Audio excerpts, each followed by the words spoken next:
YouTube and welcome back to my channel. Intro.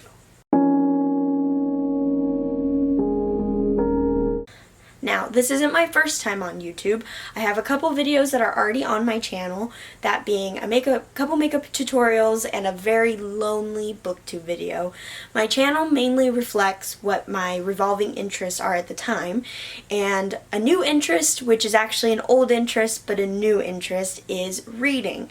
I read a lot when I was younger, and I recently, within the last couple years, have gotten really into it, and I just wanted to contribute myself to booktube. This being my first booktube video, I wanted to introduce to you myself and my reading taste, so I found a couple tags out on the interwebs.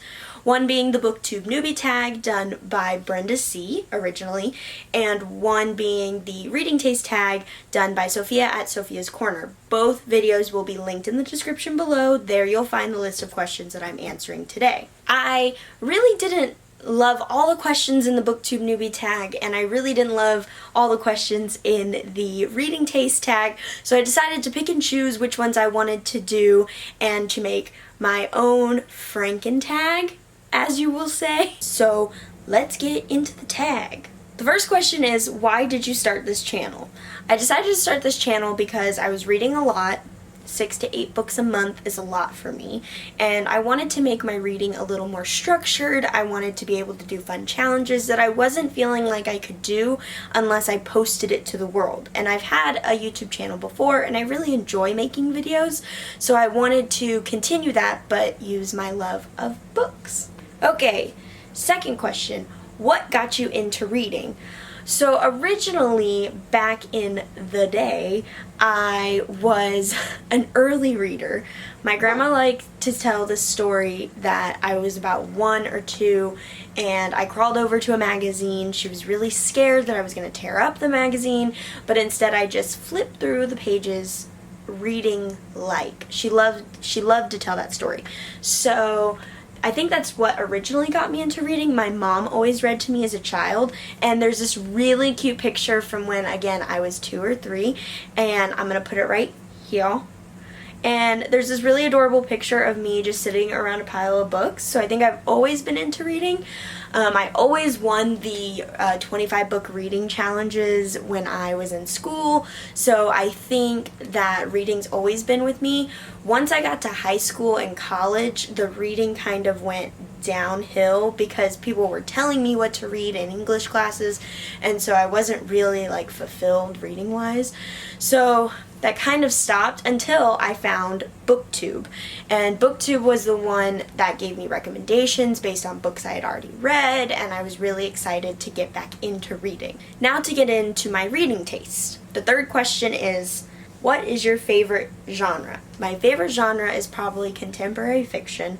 I like stories that are relatable, could happen in real life, and is a single thought out story. I'm not huge into fantasy, I'm not huge into series. I really just like a good standalone story that I can easily relate to. Question number 4 is, what is the most difficult genre for you to read? That is probably fantasy. I find it really hard for me to find a fantasy book that I'm really into. And it's probably either going to be fantasy or science fiction, which again is kind of fantasy. I really just can't relate to worlds that aren't the natural world. I really just can't always picture the worlds that these authors make up, and I think they're really brilliant in doing so. I just cannot get with dragons and fairies and mermaids. It just doesn't click with me. Question number 5. What is your preferred age range? My preferred age range is to read adult books. That's pretty much 90% of what I read.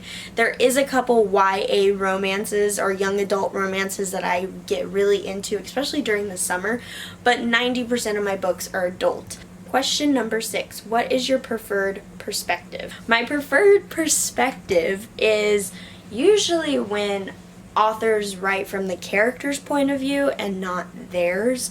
I want to be immersed in the character's life and not the writer's life. And question number 7, do you have a preferred tense? I usually like reading in the present tense, but I also like when writers go back and forth. So we start in the present, but then we go back to the past, and then we flip back and forth. So we kind of get to see how those characters got here. So I really like those two. Question number 8. Do you like series or standalone books best? I personally prefer standalone books. I cannot commit to a series. I cannot sit there and read 2 or 3 or 4 books. It just doesn't interest me. I want the story, and I want to know when I get to the end of the book, there's not going to be a cliffhanger, and I'm going to end with it all tied up in a pretty little bow. Or maybe not in a pretty little bow, but it's the end of the story. Question number 9. Which format of books do you like best? I personally like physical books, whether it be hardcover or paperback. I'm usually not picky. I prefer the beauty of hardcovers, but I don't mind reading a paperback. However, I have recently got into audiobooks because I can listen to them in the car and at work. So I guess I like those equally. I never read an ebook, so usually it's just stick to physical books and audiobooks. Question number 10. What are you currently reading? I am currently listening to the audiobook of Pride and Prejudice, and if you don't know already, most of you probably will, Pride and Prejudice is about the upper class of England just going about their normal lives. So in reality, it's merely an ironic story of manners. It goes through how Elizabeth and her sister Jane are at that age where they can find husbands, and their mother, Mrs. Bennet, would want nothing more than to see all 5 of her daughters off and married. That is the point of their lives in this time period in England.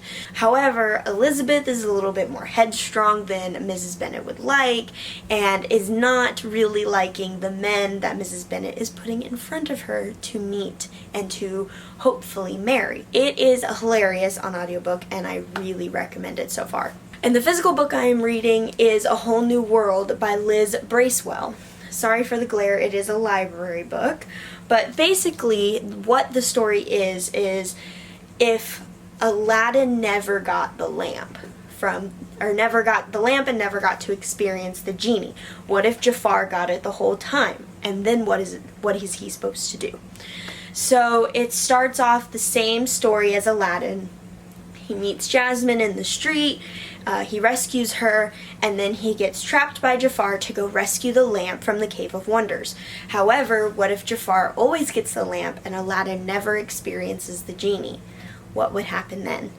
And it goes through more of the economic and society of Agrabah, which I think is really interesting, that's never discovered in the Disney original movie. So I'm really excited to finish it. I'm about 60% done with it, and so far it's very good. Okay, that was my first booktube video, and thank you so much for watching. Make sure to give this video a like and to subscribe down below. And if you have any questions or comments, please leave it in the comment section below. Thank you so much. I'll see you guys next time. Bye! Hello YouTube, and welcome back to my channel. Today we're going to do